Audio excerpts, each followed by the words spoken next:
Okay, so I'm going to try this real quick. I'm just going to record this on my screen so that you can see it yourself. No pressure, but I did promise that I would at least share this and let people know what's going on. Um, I'm just bad with like the money stuff. I always feel guilty asking, so just don't mind me. So this GoFundMe has her two kids in the front. These are the ones that are with Naomi and Jeremy, which is their father, which is all fine and good. And if they were getting divorced, then I would say like, hey, yeah, just work it out with the courts, get a court hearing for parenting time and just make something fair. But with Naomi, she is trying to put a restraining order or a protection order on Robby's kids so that the kids cannot see their mom. And anyone who's, desperately trying to keep a kid from their mom or even their dad without, proper reasons is evil, in my opinion. So whether or not anybody abused anybody in the home, Naomi's wrong. And that's just a fact of how Naomi's going about it. She shouldn't be involved at all. It should be between the mom and dad. So Robby has lost her job because of this, and so she is trying to raise some money. So I'll read her story real quick. It says, "My name is Robby Hammond, and this is my story. I have been married to a man for 13 years. We had 6 kids, his, mine, and ours. For years, we have had ups and downs like the rest of the world. We have both been highly involved in a youth organization together for 10 years. I thought we had this unbreakable bond, and we were just growing every year more and more. Sure, some years were more toxic than the rest. We were young and dumb when we got together. Fast forward 7 years later, I got really sick and almost died. I won't even try to pronounce that, but she had endo something miss is what they called it.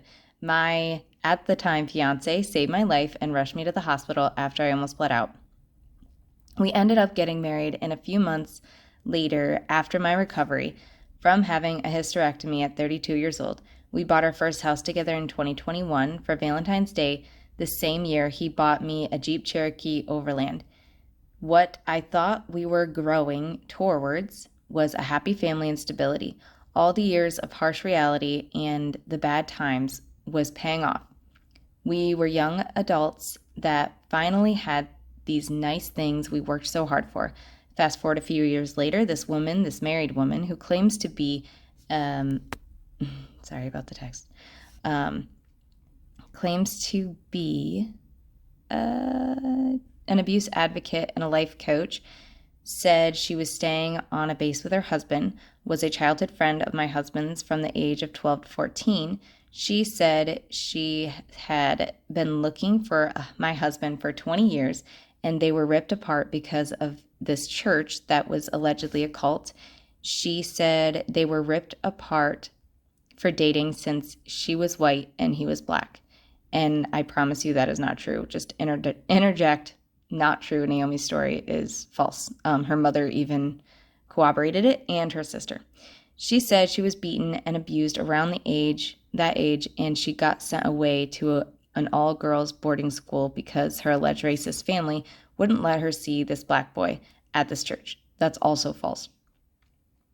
She did go to a girls' home, but it's not for that reason. I've spoke to her family, and she got sent away because of her behavior and lies and manipulation, not from being racist. Well, guess who that black boy was? My husband of 13 years. She told me the night she called in February after I called them talking on secret accounts that she dedicated her life to being an abuse advocate and a life coach after everything she endured. She claimed my husband was a huge part of that. I thought she was a little off. He agreed and blocked her. Our marriage was great for a few months. I mean, so much love and happiness. I thought we had finally reached our blessing because we were getting our marriage right. Well, next thing I know in May, we're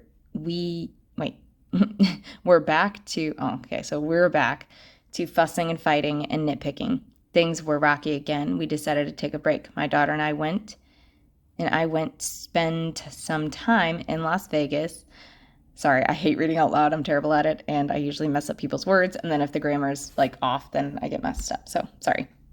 With my mom, whom I haven't seen in years. During our time away, I get multiple texts from my kids that my husband is hardly around, then he was never around, or he was coming and going and hardly home. Well, like any mother and wife would do, I did my investigation and found out this woman has been having an affair with my husband while I was out of town, and she moved 5 minutes away from me. Remind you, she is married to a man in the military on base here in the United States. I get back, things get messy. There were no contact orders involved on all parties, but then things get peaceful for a month because he was at home helping with the kids and she was nowhere in sight. Then Labor Day, I caught them together. Her vehicle around the corner at corner gas station from my house. I lose my cool trying to get the $1,200 phone back my mother has been paying on while he has lost his job. I don't hit either one of them, but I did try to pull him out of the car. I end up with a domestic battery charge and invasion of privacy because she had a no contact order on me. Didn't matter probably that we both had one on her. I'm now facing legal charges after working in the medical field for years. I have been going to school to be an RN, and I was 1 credit away from getting into the program, which this sucks. This whole situation ruined her life because she now will probably never get that with all these random charges and this court stuff. Like, they're not going to like that. So it would suck to be 1 credit away, and then her life just got flipped upside down. Wherein if they would have just gotten divorced, like, regular without Naomi involved, if they even wanted to get divorced in the first place without her input, I really don't think any of this would have happened. Yeah, divorces get messy and it's toxic either way anytime you get a divorce, but she probably wouldn't have these legal issues. But that's just my opinion. During the time I was in jail for those charges, the judge stated, "Let the record show you're a danger to the community," and my husband had put a no contact order against me. She has also told the world I am abusing my children, or my husband and children, and she was saving them from me. I've dedicated my life to a youth organization for 10 years together with my husband. I was in jail for 3 days and 2 nights, and the morning this all happened, my children watched me get arrested, and that was the last time I seen them. They went with a friend of mine while the police allowed time to wait, since my husband and his life coach were still together away from the house.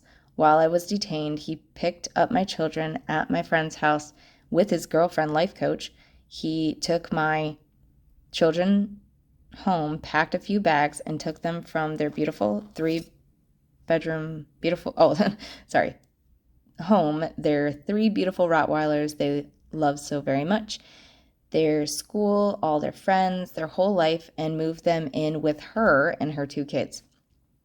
It has been 2 weeks since he let them go to school because of the no contact orders. I cannot call or reach out to my kids through him. I have been trying to call my daughter's phone, but they have completely alienated me from my children. Tonight, a good friend of mine saw his girlfriend, life coach, in Walmart with my daughter, 30 minutes away from our town. My friend put her on speaker, walked up to my daughter, and allowed me to talk to her. But the girlfriend life coach pulled my daughter away and told her she can't talk to me without the courts. She bold-faced lied while denying me access to my daughter. I can talk to my children, or I can't. I think she means I can't talk to my children. I can't see my children, but they've alienated me.